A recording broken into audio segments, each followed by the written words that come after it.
Hello friends, welcome to our YouTube channel Medicare Nursing Hub. Friends, हमने start कर रखा है BSc nursing semester 3rd and 4th के regarding. बहुत important जो टॉपिक चल रहा है आपका वो है हमारे first unit introduction of pathology. उसके रिगार्डिंग हमने इसके वीडियो के पार्ट फर्स्ट में बेसिक डेफिनेशंस देखी थी। उसके साथ साथ हमने कुछ टर्मिनोलॉजीज देखी थी और वहीं हमने बात की थी importance of pathology in nursing. तो फ्रेंड्स, हम इसके नेक्स्ट पार्ट में यानी कि हम आज बात करने वाले हैं सेल इंजरी के बारे में कि सेल इंजरी क्या होती है, क्या इसकी एटियोलॉजीज होती है, कितने टाइप की होती है। ठीक है ना। आज हम इसके बारे में बात करना स्टार्ट करते हैं। ये वीडियोस आपके एग्जाम पॉइंट ऑफ व्यू से बहुत ज़्यादा इंपॉर्टेंट रहने वाली हैं। जो भी आपके यूनिवर्सिटी एकेडमिक एग्जामिनेशन होते हैं उसके रिगार्डिंग बहुत ज़्यादा इंपॉर्टेंट होने वाली है। तो आपने अगर अभी तक इसका पार्ट फर्स्ट नहीं देखा है तो आप एक बार ज़रूर हमारी वीडियो देखें और पार्ट फर्स्ट को कंप्लीट करें ताकि आप और अच्छे से इन आगे वाले वीडियोस को समझ पाएंगे। हम हमारा आज स्टार्ट करते हैं नया टॉपिक। टॉपिक का नाम है हमारे सेल इंजरी। क्या नाम है टॉपिक का? Cell injury. अब हम बात करते हैं सेल इंजरी की डेफिनेशन के बारे में। Cell injury refers to the process in which a cell is damaged or compromised in its function due to the various internal and external factor। Cell injury basically होता क्या है कि एक ऐसा प्रोसेस होता है जिसके अंदर सेल डैमेज हो जाती है या कंप्रोमाइज़ कर देती है अपने फंक्शंस को। किसके वजह से कर देती है? किसी भी इंटरनल या एक्सटर्नल फैक्टर की वजह से। अब ये क्या हो सकते हैं? Such as physical trauma, chemical exposure, lack of oxygen और इन्फेक्शन।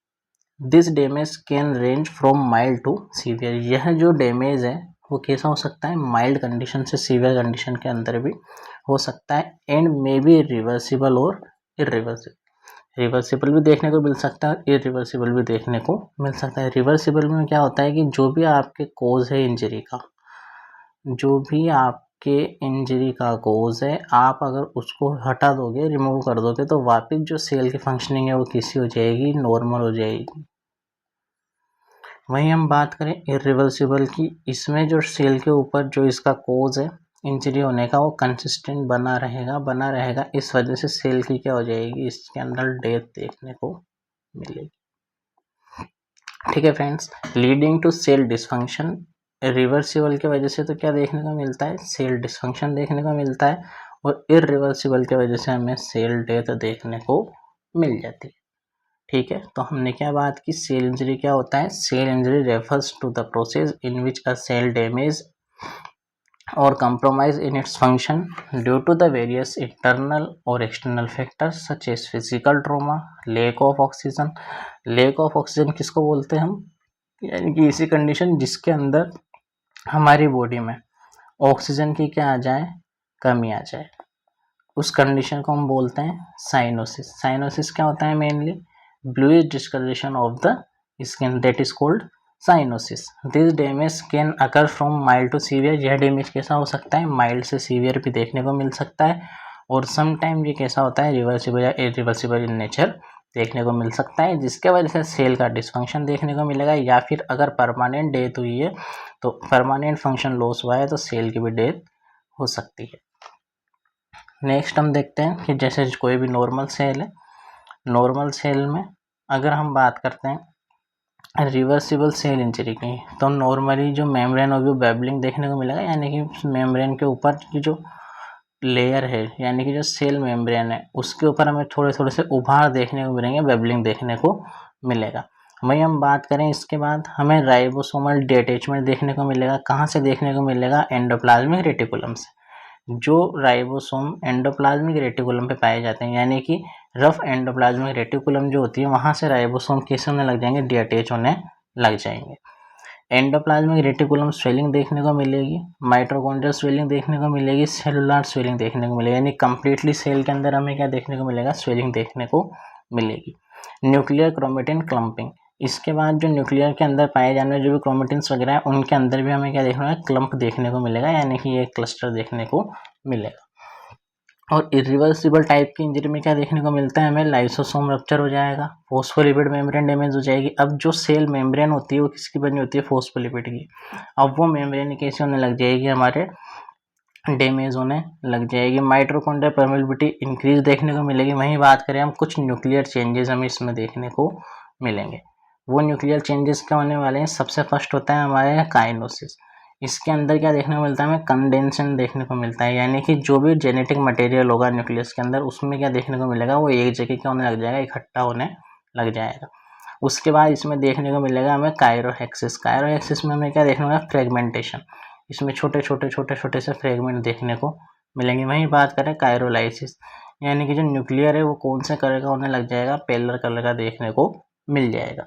अगर इस टाइप के कुछ चेंजेस देखने को मिलते हैं सेल के अंदर, तो इसके वजह से हम कह सकते हैं कि कंप्लीटली सेल कैसी हो जाएगी, इरिवर्स सेल इंजरी देखने को मिलेगी।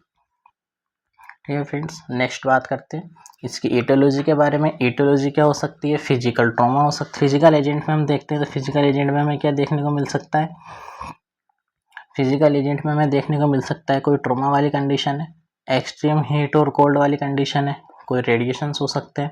अब ट्रॉमा में क्या, कोई एक्सीडेंटल कंडीशन हो सकती है।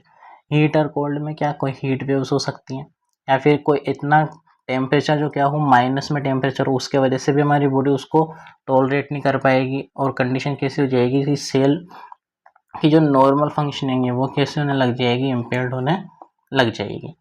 वहीं बात करें एक्सेसिव रेडिएशन का एक्सपोजर हो सकता है, कुछ केमिकल एजेंट हो सकते हैं जैसे कि ड्रग हो सकता है, कोई टॉक्सिन सब्सटेंस हो सकते हैं, हेवी मेटल्स हो सकता है, अल्कोहल हो सकता है।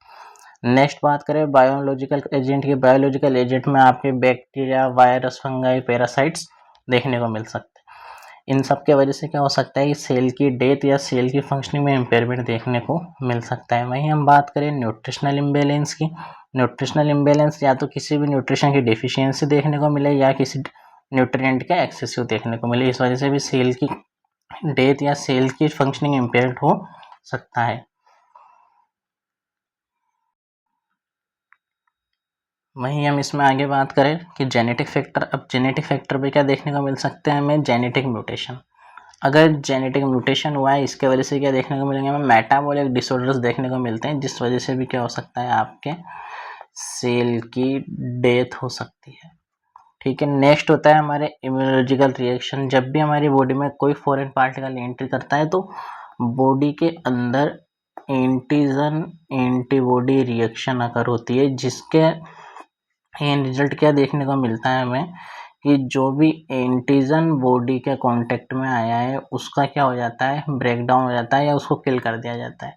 लेकिन इसको किल करने के रिगार्डिंग भी हमारी बॉडी के कुछ सेल्स क्या हो जाती हैं, डैमेज हो जाती हैं। क्यों हो जाती हैं, क्योंकि एंटीजन एंटीबॉडी कॉम्प्लेक्स जो बनता है उसके वजह से हमें क्या देखने को मिलता है कि हमारी बॉडी की सेल्स का भी क्या देखने को मिलता है, हमें डिस्ट्रक्शन देखने को मिलता है या हमारी बॉडी की सेल्स भी किल हो जाती है। Immunological reaction and immunological reaction is a complex process involving various cell molecules and mechanism working together to protect the body from the infection and the disease. हमारी बॉडी कभी भी इन्फेक्शन वाली condition को या डिजीज वाली condition से protect करने के रिगार्डिंग एंटीजन एंटीबॉडी रिएक्शन करती हैं, जिसके वजह से कॉम्प्लेक्स का फॉर्मेशन होता है। उस कंडीशन में हमारी बॉडी की सेल्स की होने लग जाती हैं, सेल की फंक्शनिंग डैमेज हो सकती है, या फिर हम कह सकते हैं जो सेल है वो भी डैमेज होने के चांसेस होते हैं। तो इस वजह से भी सेल इंजरी या सेल फंक्शनिंग इम्पेयरमेंट देखने को मिलता है। नेक्स्ट हम बात करें सेल इंजरी की। Cell injury result when the cell can no longer adapt to stress either reversible और इरिवर्सिबल। अब क्या देखने को मिलेगा हमें कि अगर सेल इंजरी हुई है और उसका रिजल्ट क्या है कि उसके कंटिन्यू क्या बना हुआ है, स्ट्रेस बना हुआ है। अब इतना स्ट्रेस क्या नहीं कर पाएगी, सेल लॉन्गर टाइम तक अडेप्ट नहीं कर पाएगी, और कंडीशन कैसी हो सकती है, रिवर्सिबल सेल इंजरी हो सकती है या इरिवर्सिबल सेल इंजरी हमें देखने को मिल सकती है।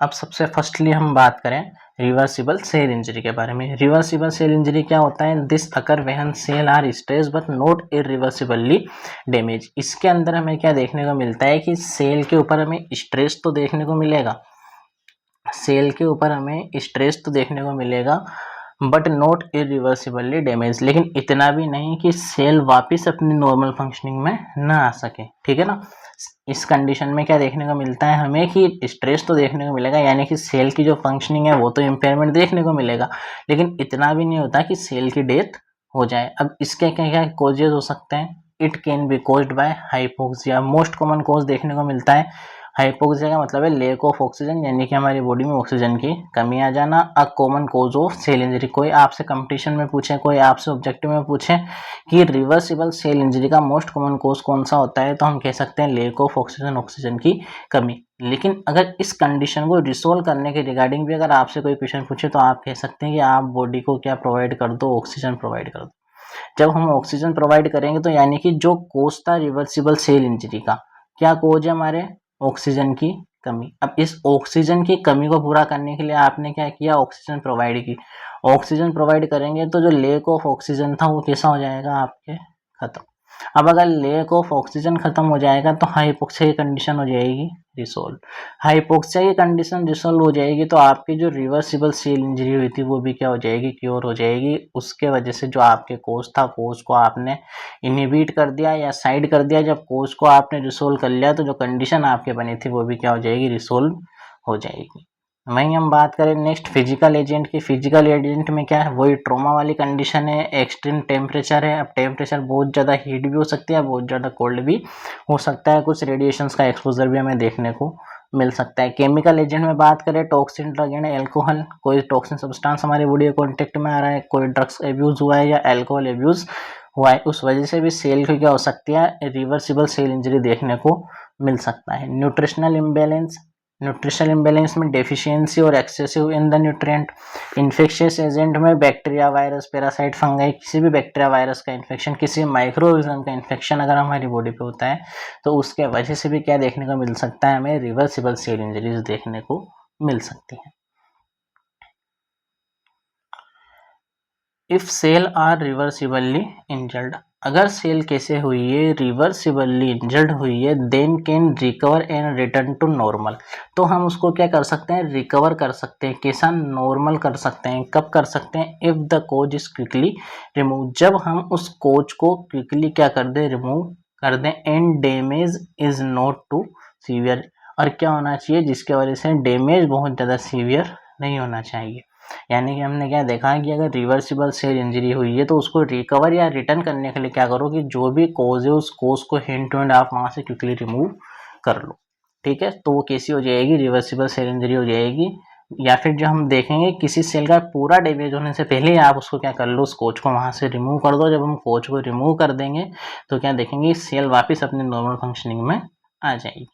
अब हम देखते हैं कि mechanism of injury, reversible cell injury की मैकेनिज्म क्या देखने को मिलती है।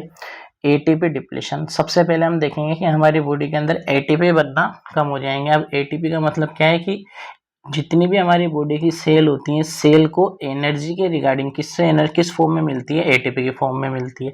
और ये सारा प्रोसेस कहाँ पे होता है, माइटोकॉन्ड्रिया के अंदर होता है, क्योंकि हम माइटोकॉन्ड्रिया को क्या बोलते हैं, powerhouse of the cell, cell का पावर हाउस भी बोलते हैं। अब क्या देखने को मिलेगा कि मैकेनिज्म ऑफ इंजरी, अब मैकेनिज्म ऑफ इंजरी में फर्स्ट पॉइंट है हमारे पास एटीपी डिप्लेशन। एटीपी डिप्लेशन में क्या देखने को मिलता है, when cell do not get enough oxygen, जब क्या होगा कि सेल को प्रॉपर अमाउंट में ऑक्सीजन नहीं मिलेगी। अब प्रॉपर अमाउंट में अगर सेल को ऑक्सीजन नहीं मिलेगी तो कंडीशन किसकी बनने लग जाएगी, हाइपोक्सिया या फिर स्टीमा की कंडीशन बनने लग जाएगी। टू मेक लेस एटीपी, इस वजह से क्या देखने को मिला हमें कि एटीपी कम बनेंगे। एटीपी कम बनेंगे तो एटीपी क्या होते हैं, सेल की एनर्जी का सोर्स होता है। Normally cell use oxygen in the mitochondria to the create ATP. अब इसमें क्या देखने को मिलता है हमें कि जो ऑक्सीजन होती है वो हेल्प करती है माइटोकॉन्ड्रिया की एटीपी बनाने के regarding. Without enough oxygen they switch to less effective method that produce the less ATP and create the lactic acid. अब क्या देखने को मिलेगा, जब अगर हमारी बॉडी में एटीपी का फॉर्मेशन कम होगा तो हमारी बॉडी के अंदर लैक्टिक एसिड बनने लग जाएगा। लैक्टिक एसिड जितना ज़्यादा बनेगा तो हमारी बॉडी की जो सेल होगी वो कौन सी नेचर की होने लग जाएगी, एसिडिक इन नेचर की होने लग जाएगी। नेक्स्ट हम बात करते हैं लॉस ऑफ आयन होम्योस्टेसिस। अब हमें क्या देखने को मिलेगा कि जो आयन्स होते हैं सेल के अंदर उनमें भी हमें क्या देखने को मिलेगा, इम्पेयरमेंट देखने को मिलेगा। When cell don't have enough energy, जब सेल के पास प्रॉपर अमाउंट में एनर्जी नहीं होगी तो क्या देखने को मिलेगा, ATP dependent ion pump like, यानी कि एटीपी को नॉर्मल फंक्शनिंग कराने में या एटीपी के फॉर्मेशन के regarding sodium potassium ATPase pump work करता है। लेकिन अब सोडियम पोटेशियम पंप भी क्या हो जाएगा, वर्क करना बंद कर देगा या बहुत कम कर देगा। This cause sodium and calcium to build up inside the cell, जिसके वजह से हमें क्या देखने मिलेगा, सोडियम और कैल्शियम, जिसकी वजह से हमें क्या देखने मिलेगा, सोडियम और कैल्शियम सेल के अंदर जाने लग जाएगा, यानी कि सेल के अंदर वो ज़्यादा बिल्ड होने लग जाएगा। वहीं हम बात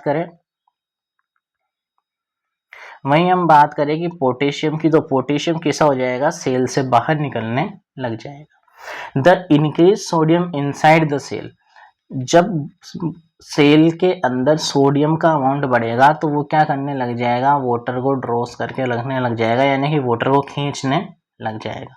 मतलब एक चीज हम ये जानते हैं कि सोडियम क्या करता है, हमेशा वाटर का रिटेंशन करता है। अब अगर सोडियम वाटर का रिटेंशन करेगा तो सेल के अंदर अगर सोडियम ज्यादा अमाउंट में प्रेजेंट है तो सेल के अंदर वाटर भी ज्यादा अमाउंट में प्रेजेंट होगा, क्योंकि सोडियम क्या करता है, वाटर का रिटेंशन करता है। अब इसके वजह से हमें क्या देखने को मिलेगा कि मेकिंग द सेल स्वेल, इसके वजह से हमें देखने को मिलेगा कि सेल की साइज हमें स्वेल देखने को मिलेगी। इस कंडीशन को हम क्या बोलते हैं, साइटोटॉक्सिक एडिमा भी बोलते हैं। Too much calcium inside activate harmful enzyme, अब नॉर्मल अमाउंट से ज़्यादा अगर कैल्शियम भी सेल के अंदर प्रेजेंट होगा तो ये कुछ हार्मफुल एंजाइम्स को एक्टिवेट कर देते हैं। अब हार्मफुल एंजाइम कौन कौन से होते हैं, फोस्फोलाइपेज, प्रोटीएज, एंडोन्यूक्लियस, जिनके वजह से हमें क्या देखने को मिलता है, सेल डैमेज होने के चांसेस देखने को मिलते हैं। ठीक है फ्रेंड्स, नेक्स्ट हम बात करते हैं anaerobic glycolysis to compensate for low ATP. अब क्या देखने को मिलेगा हमें कि एनारोबिक ग्लाइकोलाइसिस देखने को मिलेगा, यानी कि कंपनसेट करने के रिगार्डिंग, हमारी बॉडी के अंदर एटीपी का फॉर्मेशन नहीं हो रहा है, एटीपी का फॉर्मेशन नहीं हो रहा है तो उसको कंपनसेट करने के रिगार्डिंग क्या स्टार्ट हो जाता है, the cell shift to anaerobic metabolism, cell किसके ऊपर कन्वर्ट होने लग जाएगी, एनारोबिक मेटाबॉलिज्म के अंदर कन्वर्ट होने लग जाएगी। अब एनारोबिक का मतलब क्या है कि इस टाइप से मेटाबॉलिज्म होने लग जाएगा क्योंकि हमारी बॉडी में तो ऑक्सीजन की कमी है, तो यानी कि अब ऑक्सीजन की कमी में, या फिर हम बात करें लैक ऑफ ऑक्सीजन, या फिर CO2 की प्रेजेंस में क्या देखने को मिलेगा, हमें एनारोबिक मेटाबॉलिज्म देखने को मिलेगा, जिसके वजह से क्या देखने को मिलेगा, ग्लाइकोजन जो हमारी बॉडी के अंदर जमा हुआ था वो टूटने लग जाएगा, उसका डिप्लेटिंग होना स्टार्ट हो जाएगा।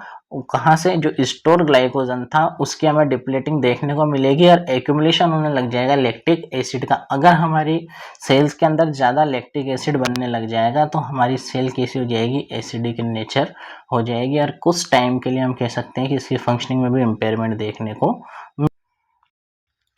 नेक्स्ट हम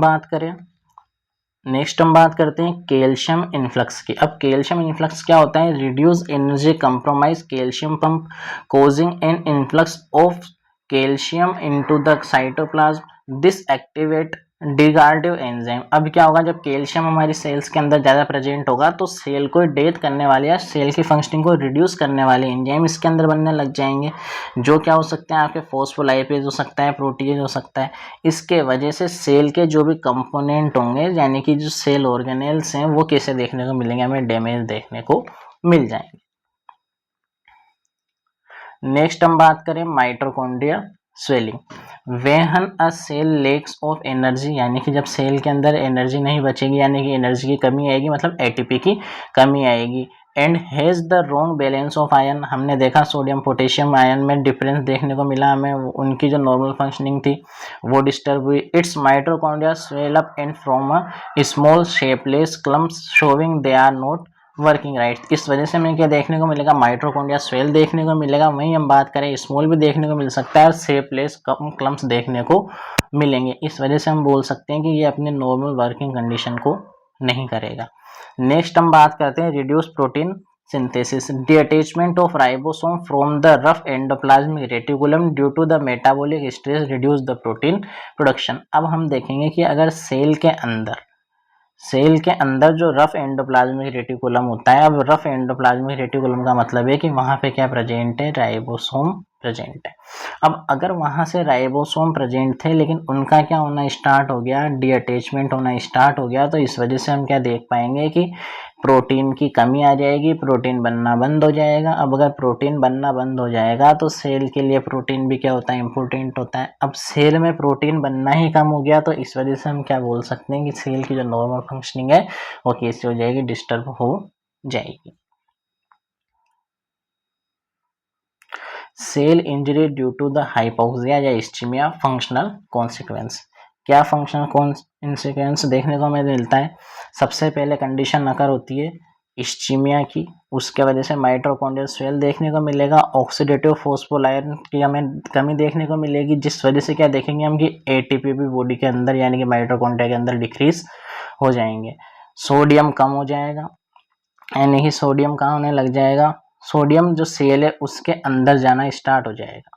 अब सेल के अंदर सोडियम ज़्यादा जाएगा तो कैल्शियम और H2O इसके अंदर बढ़ने लग जाएंगे, हमारे सेल के अंदर ये सब बढ़ने लग जाएंगे। अब जहाँ पे भी सोडियम अगर सेल के अंदर होगा तो सोडियम क्या करता है, वाटर को रिटेंशन करके रखता है, तो ये किसके अंदर बढ़ने लग जाएंगे, हमारे सेल के अंदर बढ़ने लग जाएंगे।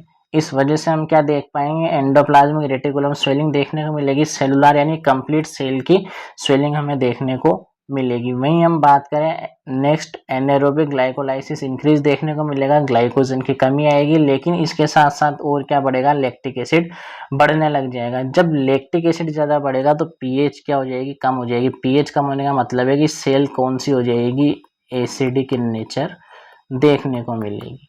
अब एसिडिक इन नेचर देखने को मिलेगी तो इस वजह से हम क्या देख पाएंगे कि जो भी न्यूक्लियर है वहाँ पे हमें क्लम्पिंग देखने को मिलेगा।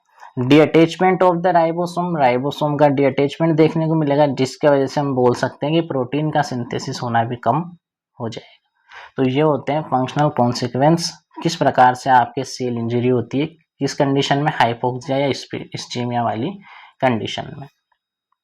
नेक्स्ट हम देखते हैं कुछ पैथोलॉजिकल कॉजेज भी होते हैं। अब पैथोलॉजिकल कॉजेज क्या क्या हो सकते हैं, cell death, if ischemia is prolonged cellular injury become irreversible leading to cell death। अगर सेल की डेथ होने वाली है यानी कि आपका इस्चीमिया की जो कंडीशन है, यानी कि लेक ऑफ ऑक्सीजन, किसी भी ऑर्गन को, किसी भी सेल्स को प्रॉपर अमाउंट में अगर ऑक्सीजन प्रोलॉन्ग टाइम तक नहीं मिलती है तो कंडीशन किस में डेवलप हो जाती है, आपके चेंज हो जाती है इस्चीमिया में। अब ये इस्चीमिया क्या है कि ये किस चीज़ को कोज कर देता है, इरिवर्सिबल सेल इंजरी को कोज कर देता है, जिसकी वजह से सेल की डेथ हो जाती है।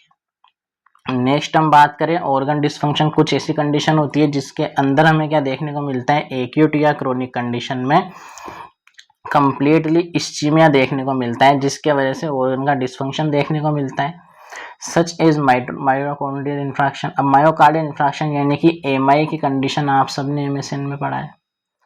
एमआई की कंडीशन में हमें क्या देखने को मिलता है कि जितने भी मायोकार्डियल लेयर होती है हार्ट की, उसके ऊपर हमें इन्फ्राक्शन देखने को मिलता है, यानी कि हमें वहाँ क्या देखने को मिलता है, इस्चेमिक कंडीशन देखने को मिलती है।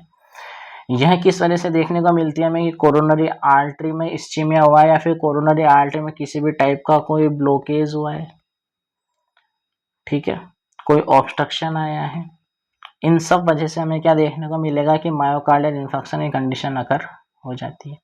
नेक्स्ट हम बात करें सिस्टेमिक इफेक्ट। अब सिस्टेमिक इफेक्ट में हमें क्या देखने को मिलता है, severe and wide spread hypoxia ischaemia like a shock. अगर मान लो बॉडी के अंदर बहुत लॉन्ग टाइम तक हाइपोक्सिया की कंडीशन है या इस्चीमिया की कंडीशन है, तो वो कंडीशन किस में डेवलप हो सकती है, कन्वर्ट हो सकती है आपके शॉक वाली कंडीशन में। अब अगर किसी पर्सन को शॉक वाली कंडीशन हुई है तो उसके वजह से हम क्या देख सकते हैं कि मल्टीपल ऑर्गन फेल हमें देखने को मिल सकते हैं, और ये क्या होता है, सीवियर सिस्टेमिक कॉम्प्लिकेशन हमें देखने को मिल सकता है। नेक्स्ट हम बात करते हैं morphological changes in reversible cell injury, यानी कि हमें क्या मॉर्फोलॉजिकल चेंजेस देखने को मिलेंगे। मॉर्फोलॉजी का मतलब है कि हमें क्या चेंजेस देखने को मिलेंगे जिस सेल की क्या हुई है, रिवर्सिबल सेल इंजरी हुई है। जिस सेल की रिवर्सिबल सेल इंजरी हो रही है उसके अंदर हमें क्या मॉर्फोलॉजिकल चेंजेस देखने को मिलेंगे। तो स्टेप बाय स्टेप देखते हैं। सबसे फर्स्ट देखने को मिलेगा हमें हाइड्रोपिक चेंज और क्लाउडी स्वेलिंग। सबसे पहले हमें क्या देखने को मिलेगा, हाइड्रोपिक चेंजेस देखने को मिलेंगे। This is the most basic cell frequent type of cell damage. Water build up inside the cell making it look like it has a bubble. हमने देखा था कि सोडियम किसके अंदर प्रेजेंट होने लग गया था, सेल के अंदर आपके सोडियम प्रेजेंट होने लग गया था। अब अगर सोडियम सेल के अंदर प्रेजेंट था या आपके नॉर्मल सेल है, सेल के अंदर आपके सोडियम प्रेजेंट है, सोडियम क्या करता है, वाटर का करता है रिटेंशन। अब अगर वाटर का रिटेंशन करेगा तो धीरे धीरे धीरे धीरे इसके अंदर क्या होने लग जाएगा, वाटर का एक्यूमुलेशन होगा, वाटर का एक्यूमुलेशन होने की वजह से सेल कैसी होने लग जाएगी, आपके सेल स्वेल होने लग जाएगी, जिसकी वजह से हम इसको क्या कर सकते हैं कि ये बबल्स लाइक हमें देखने को मिल जाएगा। नेक्स्ट हम बात करते हैं फैटी चेंजेस के बारे में। अब हम देखेंगे फैटी चेंजेस क्या क्या होते हैं। When cell inside an organ build up too much normal fat, it's called fatty changes और स्टेटोसिस। अगर किसी भी ऑर्गन के अंदर नॉर्मल अमाउंट से ज़्यादा फैट एक्यूमुलेटेड होता है तो उस कंडीशन को हम क्या बोलते हैं, स्टेटोसिस बोलते हैं।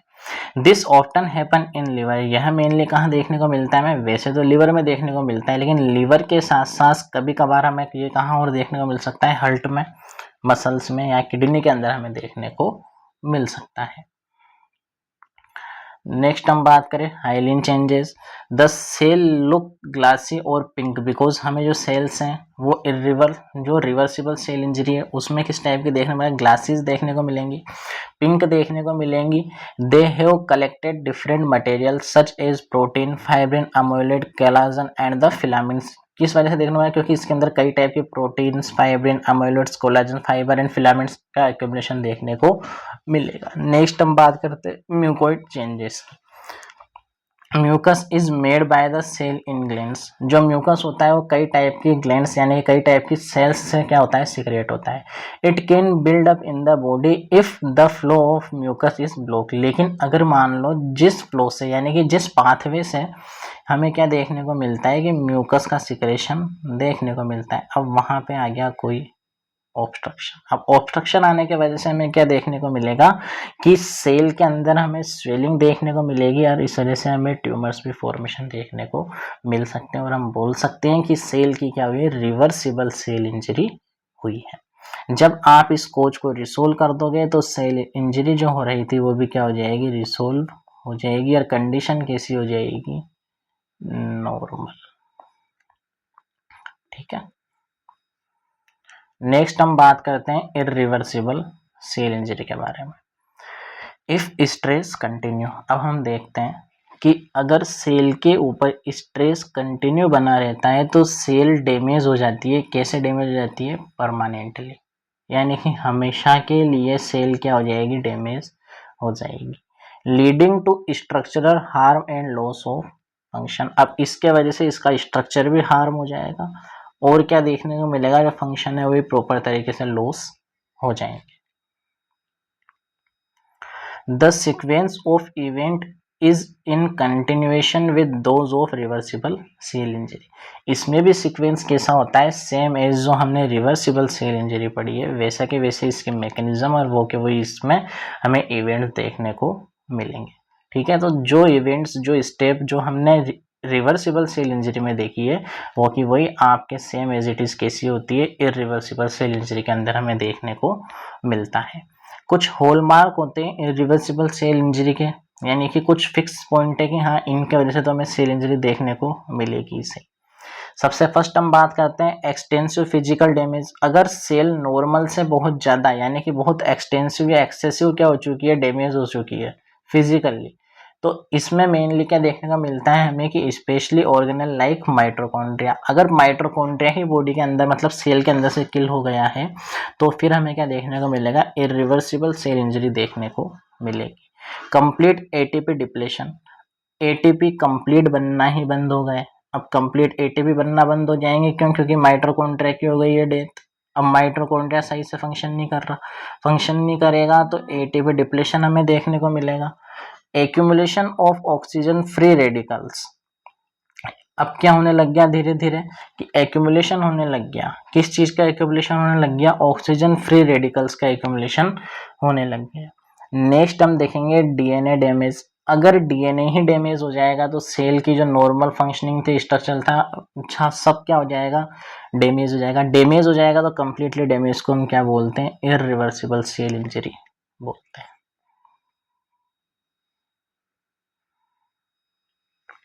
ये देखिए नॉर्मल सेल है, नॉर्मल सेल की इंजरी हुई, कन्वर्ट किसके अंदर हुई, रिवर्सिबल सेल इंजरी में। रिवर्सिबल सेल इंजरी में हमें स्वेलिंग देखने को मिलेगी, एंडोप्लाज्मिक रेटिकुलम की माइटोकॉन्ड्रिया की। लेकिन जब अगर इसका कोज आप हटा देते हो, आपने क्या किया, रिवर्सिबल सेल इंजरी का कोज हटा जाता है, इसकी हीलिंग हो जाएगी, वापस स्ट्रक्चर कैसा हो जाएगा, नॉर्मल। लेकिन वहीं हम बात करें कि अगर इसका आपने कोज नहीं हटाया है तो इसके वजह से हमें क्या देखने को मिलेगा, मेम्ब्रेन बल्बिंग देखने को मिलेगी, स्वेलिंग माइटोकॉन्ड्रिया देखने को मिलेगा, एंडोप्लाज्मिक रेटिकुलम में स्वेल देखने को मिलेगी, उसका स्ट्रक्चरल डैमेज देखने को मिलेगा। जितने भी उसके ऊपर वहाँ पे राइबोसोम प्रेजेंट थे, राइबोसोम वहाँ से हटने लग जाएंगे, ठीक है। मॉर्फोलॉजिकल चेंजेस न्यूक्लियस के अंदर हमें देखने को मिलेंगे। अगर ये कंडीशन यहाँ पे भी रिसोल्व नहीं की गई, सेल की डेथ तो गई लेकिन ये कंडीशन यहाँ भी रिसोल्व नहीं की गई, तो ये कन्वर्ट किसके अंदर हो जाती है, आपके नेक्रोसिस के अंदर कन्वर्ट हो जाती है। तो यही चीज हमारे क्या कहलाती है, मेनली पूरी ultra structural changes in reversible and irreversible cell injury. Next एक आपके टॉपिक है जो आपके एग्जाम पॉइंट ऑफ व्यू से भी इंपॉर्टेंट होने वाला है, उसका नाम है हमारे फैटी लीवर। हमने कंप्लीट किया अभी तक सेल इंजरी के बारे में, क्या एटियोलॉजी होती है, रिवर्सिबल और इरिवर्सिबल दोनों टाइप की सेल इंजरी हमने कंप्लीट की। नेक्स्ट टॉपिक होता है आपके फैटी लीवर, या फिर हम बात करें हिपेटिक स्टेटोसिस। अब थोड़ा सा ये नाम से क्लियर हो रहा है कि कहीं ना कहीं लीवर के अंदर कोई फैट का डिपोजिशन हमें देखने को मिल रहा है, तो वो क्या होने वाला है वो देखते हैं। Fatty change most often affect the liver because the liver is the main organ for the processing fat। अब हमें क्या देखने को मिलता है फैटी लीवर के अंदर कि फैट पार्टिकल्स का ही एक्यूमुलेशन देखने को मिल जाएगा। क्यों देखने को मिल जाएगा, क्योंकि फैट क्या करता है, जो फैट है, फैट क्या करता है, लीवर के अंदर जाके एक्यूमुलेट होने लग जाता है, यानी कि इकट्ठा होने लग जाता है। अब लीवर में ही क्यों जाएगा, क्योंकि लीवर क्या करता है, मेन ऑर्गन होता है जो कि फैट की प्रोसेसिंग करता है। फैट की प्रोसेसिंग करने का मतलब है कि फैट का इमल्सिफिकेशन करता है। कौन करता है, बाइल। और बाइल कहाँ बनता है, लीवर के अंदर। लीवर में बाइल बनता है, बाइल फैट का करता है इमल्सिफिकेशन। अब ये प्रोसेस सही से नहीं हो पाती, इस वजह से आकर क्या हो जाता है, बॉडी के अंदर फैटी लीवर देखने को मिलता है। फैटी लीवर बोले या हम बोले हिपेटिक स्टेटोसिस। इसके क्या कोज रहने वाले हैं वो देखेंगे। Excessive fat in body. अब बॉडी के अंदर क्या है, लिमिट से ज़्यादा फैट प्रेजेंट है, वो किस कंडीशन में देखने को मिल सकता है, डायबिटीज मेलाइटस की कंडीशन में देखने को मिल सकता है, डायबिटीज मेलाइटस की कंडीशन है। नेक्स्ट ओबेसिटी, पेशेंट ओबेज है यानी कि ज़्यादा मोटापा है। कॉन्जेनाइटल हाइपरलिपिडीमिया, कुछ ऐसी डिजीज कंडीशन की जिसके अंदर हम कहें कि बॉडी के अंदर बाय बर्थ ही यानी कि कॉन्जेनाइटली क्या देखने को मिला हमें कि लिपिड का अमाउंट ज़्यादा देखने को मिलता है, तो भी हमें फैटी लीवर की कंडीशन देखने को मिल सकती है। लीवर सेल डैमेज हो रही है। अब लीवर सेल डैमेज कैसे हो सकती है, एल्कोहल एब्यूज। सबको एक चीज़ पता है कि एक्सेसिव एल्कोहल लेने से लीवर डैमेज हो जाता है। तो अगर कोई ऐसा पर्सन है जो कंटिन्यूअसली एल्कोहल एब्यूज करता है तो उसके वजह से हमें लीवर की सेल भी डैमेज देखने को मिलेंगी। प्रोटीन माल न्यूट्रिशन, प्रोटीन प्रॉपर अमाउंट में नहीं है बॉडी में, इस वजह से भी हमें लीवर की सेल डैमेज देखने को मिलेंगी। Fatty liver in pregnancy, pregnancy वाली कंडीशन में अगर फैटी लीवर हुआ है तो भी हमें क्या देखने को मिलेगा, लीवर की सेल डैमेज देखने को मिलेंगी। हाइपोक्सिया वाली कंडीशन है, हाइपोक्सिया वाली कंडीशन में हमें एनीमिया है यानी कि लॉन्ग टाइम तक किसी पर्सन के अंदर हीमोग्लोबिन की कमी है, हीमोग्लोबिन की कमी है तो ऑक्सीजन कैरी कम होगा, ऑक्सीजन कैरी कम होगा तो वहाँ पे क्या देखने को मिलेगा हमें कि हाइपोक्सिया देखने को मिलेगा। इस वजह से फैटी लीवर देखने को मिल सकता है कि जहाँ पे ऑक्सीजन होनी चाहिए थी वहाँ क्या एक्यूमुलेट होने लग गया, आपके फैट एक्यूमुलेट होने लग गया। ठीक। नेक्स्ट हो सकता है क्रोनिक डिजीज, कुछ ऐसे डिजीज कंडीशन जो क्या होती हैं लंबे टाइम तक चलती हैं, लंबे टाइम तक अकर रहती हैं, जैसे कि ट्यूबरक्लोसिस। उस वाली कंडीशन में हमें क्या देखने को मिल सकता है, फैटी लीवर देखने को मिल सकता है। In alcoholic fatty liver following mechanism are involve. Fatty liver की कंडीशन में हमें क्या मैकेनिज्म देखने को मिलेगा, इंक्रीज लिपोलाइसिस, जो लिपिड्स हैं उनका लाइसिस होना स्टार्ट हो जाएगा। Increase free fatty acid synthesis, body के अंदर फ्री फैटी एसिड का सिंथेसिस होना ज़्यादा स्टार्ट हो जाएगा। डिक्रीज ट्राइग्लिसराइड यूटिलाइजेशन, हमारी बॉडी के अंदर जो फैट का एक्यूमुलेशन है ट्राइग्लिसराइड की फॉर्म में, उसका यूटिलाइजेशन होना कम हो जाएगा। अब अगर इसका यूटिलाइजेशन होना कम हो जाएगा यानी कि बॉडी के अंदर फैट का अमाउंट बढ़ रहा है, फैट का अमाउंट बढ़ रहा है, फैट का एक्यूमुलेशन बढ़ रहा है। Decrease oxidation to ketone bodies, अब फैट की जो माइन्यूट स्ट्रक्चर होता है या फैट का ब्रेकडाउन किसके अंदर होता है, मेनली कीटोन बॉडीज के अंदर देखने को मिलता है। जो फेट होता है, फेट का ब्रेकडाउन होता है कीटोन बॉडीज के अंदर।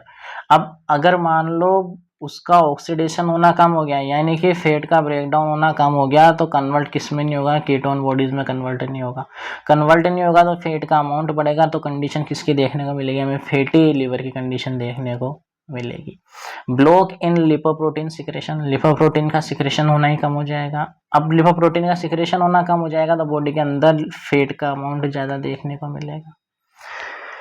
इन सब कंडीशन को समझने के लिए हम देखते हैं कि ग्रोस अपीयरेंस कैसी देखने को मिलेगी लीवर की, यानी कि जो हम उसको नॉर्मली देख के बता सकते हैं वो हमारी होती है ग्रोस अपीयरेंस। तो ये कैसे देखने को मिलेगी, at first the organ gate bigger and turn more yellow. क्या देखने को मिलेगा, हमें ऑर्गन बड़ा देखने को मिलेगा, ज़्यादा येलो कलर का देखने को मिलेगा, सॉफ्ट देखने को मिलेगा एंड ऑयली देखने को मिलेगा। यह कंडीशन अगर ज़्यादा ही सीरियस कंडीशन में डेवलप होगी तो हमें इसका वेट कितना देखने को मिलेगा, 3 से 6 किलोग्राम, यानी कि 3 to 6 kg इसका वेट हम वेरी कर सकते हैं। नेक्स्ट हम बात करें माइक्रोस्कोपिक एग्जामिनेशन। अरे भाई माइक्रोस्कोपिक एग्जामिनेशन भी तो करेंगे ना। अपन ने सबसे पहले तो क्या किया, उसका मॉर्फोलॉजी देखी। मॉर्फोलॉजी यानी कि उसके ग्रोथ स्ट्रक्चर देखे। ग्रोथ स्ट्रक्चर में हमने क्या देखा कि यार ये तो सॉफ्ट हो गया, लार्ज हो गया, साइज इसका जो नॉर्मल वेट होता है उससे भी ज़्यादा हमें देखने को मिल रहा है। अब हम इसका माइक्रोस्कोपिक अपीयरेंस देखेंगे, यानी कि माइक्रोस्कोपिक एग्जामिनेशन कराएंगे, तो हम क्या देखते हैं कि लीवर सेल है tiny fat droplet near the nucleus.